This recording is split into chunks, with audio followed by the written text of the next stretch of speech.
สวัสดีครับคลิปนี้ผมมีอุปกรณ์ดับเพลิงอัตโนมัติมาให้ชมอีก1ตัวนะครับตัวนี้เป็นรุ่นใหม่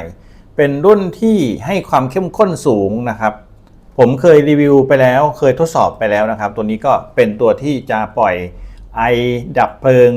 ตัวนี้จะเป็นรุ่นขนาดใหญ่ขึ้นนะครับขนาดน้ำหนักเยอะพอสมควรคิดว่าสามารถที่จะใส่ตู้แหลกคอมพิวเตอร์ได้เขามีที่ขันน็อต2ด้านเอาไว้ยึดนะครับแต่ว่าเขาก็จะมีให้กาว 3M มาแปะได้เลยนะจริงๆคุณก็เอาไว้ในบริเวณที่ความร้อนจะขึ้นถึงนะครับถ้าเกิดว่ามีความร้อนมาโดนตรงนี้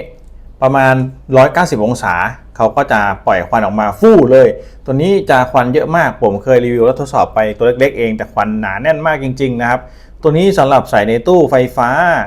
ห้องเซิร์ฟเวอร์หรือไม่ก็ตู้ ATM บริเวณที่จะมีคอมพิวเตอร์นะครับเป็นตัวดับเพลิงอัตโนมัตินะถ้าเกิดว่าเป็นตู้คอนโทรลที่อยู่บริเวณเสาส่งสัญญาณอะไรพวกนี้เหมาะมากๆนะครับเอาตัวนี้ไปไว้ข้างในบริเวณที่มีโอกาสไหม้มีโอกาสช็อตพอไฟช็อตไฟไหม้เขาเซ็นเซอร์ตรงนี้ความร้อนขึ้นถึงเนี่ยเขาจะปล่อยควันออกมาแนะนำว่าบริเวณเนี่ยจะร้อนมากนะครับแนะนำว่าให้ติดห่างไกลจากอุปกรณ์ที่มีโอกาสเป็นอันตรายเอาไว้ติดผนังก็ได้นะครับเขาจะปล่อยควันออกมาหนาแน่นเต็มไปหมดเลยแล้วก็พอออกซิเจนไม่มีไฟที่เคยอยู่ก็จะดับนะครับหรืออย่างหนึ่งตรงเนี้ยเขาจะไม่ติดไฟนะครับก็แนะนำว่าท่านใดที่ใช้โซลาร์เซลล์แล้วมีตู้อยู่แนะนำควรจะเอาไปติดเอาไว้เพื่อป้องกันอันตรายด้วยนะครับจะได้ดับไฟอัตโนมัติได้ทันท่วงทีนะครับผม DIY กล่องกระจกเหมือนตู้ไฟฟ้าอย่างง่ายนะครับกรณีที่เกิดเปลวไฟก็คือเปลวเทียนลองสังเกตอุปกรณ์นะพอเทียนล้นถึงนะครับ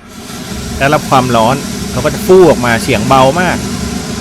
ไม่มีเสียงดังหรือจะเป็นอันตรายเลยนะครับมีแต่ควันฟู่ออกมาแบบนี้เลยถ้าเกิดว่าแรงดันเยอะควันก็จะออกมาตามขอบตามช่องอย่างที่เห็นจริงๆผมเจาะรูไว้ด้านบนด้วยนะสังเกตดูเพื่อที่จะการระเบิดแต่จริงๆเขาไม่มีแรงดันเท่าไหร่นะ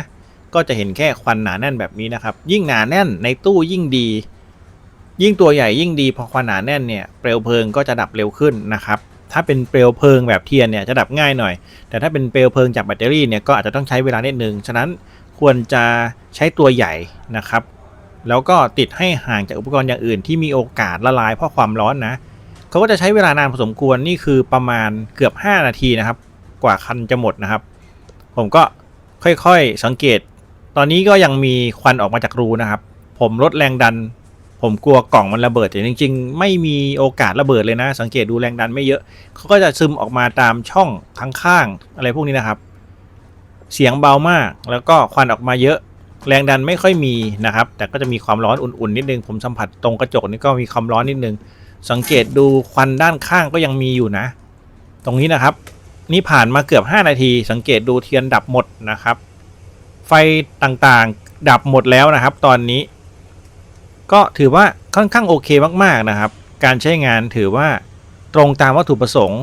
สังเกตดูตัวกล่องดับเพลิงที่เราติดกาว2 หน้าเอาไว้ก็ยังอยู่ที่เดิมนะครับเขาไม่มีการขยับเลยแสดงว่าค่อนข้างออกแบบมาได้ดีทำงานนิ่งๆเลยนะครับการใช้งานทั่วไปก็จะเป็นแบบนี้เขาสามารถใช้กับหลายๆที่ได้เลยโดยหลักการก็คือสามารถที่จะใช้งานได้ง่ายขนาดเล็กวางที่ไหนก็ได้แล้วก็สามารถใช้งานแบบง่ายๆเลยสามารถที่จะเพิ่มความปลอดภัยของระบบโซลาร์เซลล์อุปกรณ์ในบ้านได้โดยไม่มีสารพิษนะครับ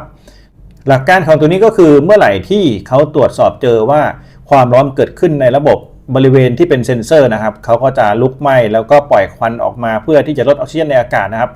โดยหลักการก็ประมาณนี้ครับพอออกซิเจนลดลงไฟก็จะดับลงนั่นเองนะครับสามารถเอาไปประยุกต์ใช้กับหลายๆส่วนได้ตู้เซิร์ฟเวอร์ตู้แลกตู้เน็ตเวิร์กตู้แบตเตอรี่รถยนต์หรือไม่ก็รถมอเตอร์ไซค์นะครับสามารถที่จะเอาไปใช้กรณีฉุกเฉินได้สบายๆตัวนี้ออกแบบมาโดยเฉพาะให้สามารถใช้งานได้สะดวกนะครับลองสังเกตจากการใช้งานจริงนะครับถ้าเราเอาไว้ในตู้เนี่ยรับรองว่าควันที่ออกมาหนาแน่นแน่นอนก็จะทำให้ออกซิเจนหายหมดหลังจากนั้นไฟก็จะดับนะครับตอนนี้ก็เริ่มปล่อยควันแล้วครับไฟที่ลุกไหม้บริเวณเบรกเกอร์หรือตู้ไฟฟ้าก็สามารถประยุกต์ใช้ได้เช่นเดียวกันนะครับถ้าเกิดว่าเอาไว้ในตู้แล้วควันปล่อยออกมาหนาแน่นมากๆไฟก็จะดับแน่นอนก็เป็นไอเดียดีนะสามารถเอาไปเพิ่มความปลอดภัยในบ้านของคุณได้นะครับกรณีที่คุณมีรถจักรยานยนต์ไฟฟ้าหรือแบตเตอรี่โซลาร์เซลล์หรือแบตเตอรี่อื่นๆนะครับก็สามารถเอาไปไว้แบบนี้แล้วก็เอาไว้ในตู้หรือสร้างพื้นที่แคบให้นิดนึงล้อมด้วย ปูนนะครับอย่างเช่นถ้าเป็นรถจักรยานยนต์ไฟฟ้าก็เอาไว้ในห้องปูนเล็กๆแล้วก็มีตัวนี้เอาไว้ด้วยนะครับก็จะช่วยป้องกันได้นะครับใครที่มีรถมอเตอร์ไซค์ไฟฟ้าหรือระบบโซลาร์เซลล์ที่สามารถแยกออกจากตัวบ้านได้แนะนำให้สร้างพื้นที่แค่แบบนี้ล้อมรอบด้วยปูนนะครับหลังจากนั้นก็ใส่อุปกรณ์ดับเพลิงอัตโนมัติเอาไว้เยอะๆเวลามีเพลิงไหม้หรือมีความร้อนเขาก็จะดับไฟทันทีเป็นการลดความเสียหายที่เกิดขึ้นกับตัวบ้านหลักนะครับ